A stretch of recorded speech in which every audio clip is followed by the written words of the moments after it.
লজ্জা পাইলে হইব না, কিন্তু আসার লগে লগে ফুল দিবি। কি ব্যাপার শিমুল ভাই, ফুল হাতে নিয়ে কার জন্য দাঁড়ায় আছেন? প্রেমিকার জন্য না? যাক, আপনার তাহলে প্রেমিকা আছে, যাই না, ভালো লাগলো। তবে তবে এত দূর তুই তো তোমার দেওয়া লিগা আরে ফুল দে দে। শিমুল ভাই, আপনি তো একদম অবশ্যই চাঁদ হয়ে গেছেন, আপনার কোথাও দেখাই যায় না। কি ব্যাপার, আজকাল কি নিয়ে এত ব্যস্ত? আচ্ছা, আপনাদের মেয়ের কি কারোর সাথে সম্পর্ক আছে? এই কি বলেন না বলেন, কেন তার সাথে সম্পর্ক থাকবে? সারাক্ষণ পড়াশোনা নিয়ে ব্যস্ত। প্লিজ কিছু মনে করবেন না। আমাদের কাছে তো এই ধরনের কেস প্রায়ই আসে। আমরা ইনভেস্টিগেশন করলে দেখতে পাই যে মেয়ে তার বয়ফ্রেন্ডের সাথে পালিয়েছে। তাই বললাম আর কি, যে ভালো করে খোঁজ করে দেখেন মেয়ের বয়ফ্রেন্ড আছে কিনা।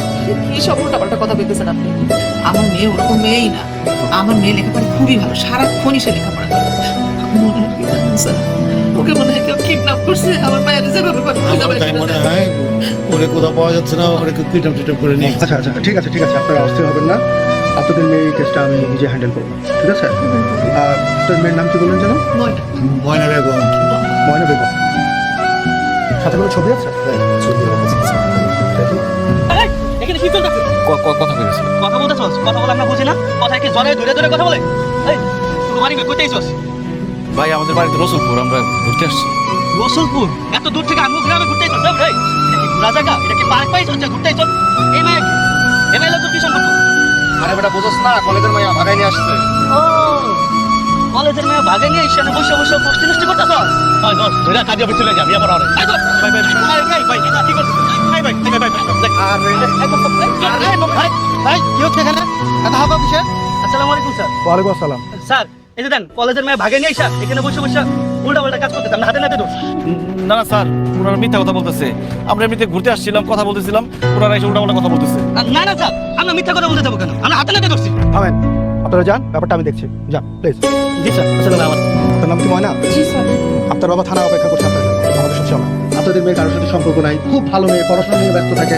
অথচ আপনারা কি জানেন, এই যে এই ছেলেটা দাঁড়িয়ে আছে, ওর নাম হচ্ছে শিমুল। ওর সাথে আপনাদের মেয়ের দীর্ঘদিনের প্রেম।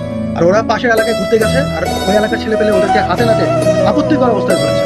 আর ওরা তো ওদেরকে ধরে বিয়ে দিয়ে দিতে যাচ্ছে। আমরা যদি সময় মতো না পৌঁছাতাম, হয়তো বিয়েও দিয়ে দিত। কিরে স্যার কি বলতেছে?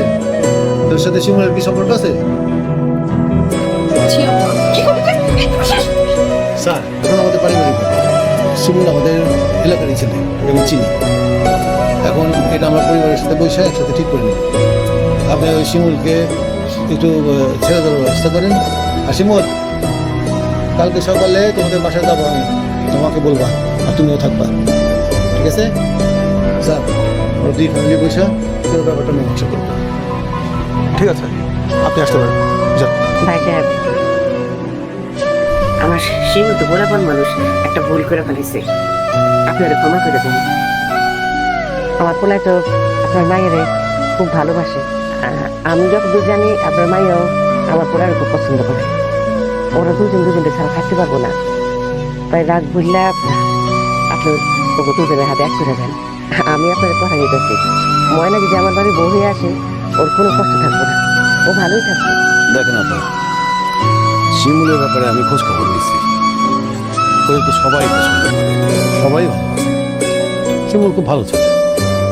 আমার মেয়ে যখন শিমুলকে পছন্দ করে, এখানে আমার তো আপত্তি করার কিছু নাই। আমি দেখিও না, আমি আপত্তি করবো বিয়েটা না কোনো শিমুল তো বেকার, কোনো কিছু করে না।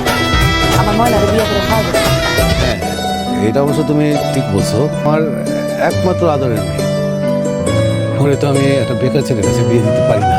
চাচা আপনি কোনো চিন্তা করেন না, আমি খুব তাড়াতাড়ি একটা কাজের ব্যবস্থা করে কাজ শুরু করে দেবো। দেখো বাবা, দেশের অবস্থা ভালো, দেশে আসলে কাজকর্ম নাই, অনেক ছেলে বেকার হয়ে ঘুরতেছে। আমি বলি কি, শিমুল দেশের বাইরে চলে যান, ওখানে 5-7 বছর, অন্তত 3-4 বছর ওখানে একটু টাকা পয়সা কামান, তারপর দেশে আসুক। আমি আমার মেয়ে আর শিমুলের বিয়ে খুব ধুমধাম করে করাই দেবো। বিদেশ যাওয়ার যত টাকা পয়সার খরচ লাগে সমান। কি কোন চাচা, আমার বিদেশ যাওয়ার খরচপাতি আপনি কেন দিবেন? আরে বাবা, তুমি ভাইবো না যে এই টাকাটা তোমাকে এমনি দিতেছি বা যৌতুক হিসেবে দিতেছি। তুমি বিদেশ পড়ো, দেশে ফিরে আসো, টাকা পয়সা নিয়ে আসো, তারপর আমার টাকা আমাকে ফেরত দিয়ে দিও। ঠিক আছে চাচা, আমি বিদেশ যাই টাকা পয়সা কামাই করে আপনার সব টাকা পরিশোধ করে দেবো।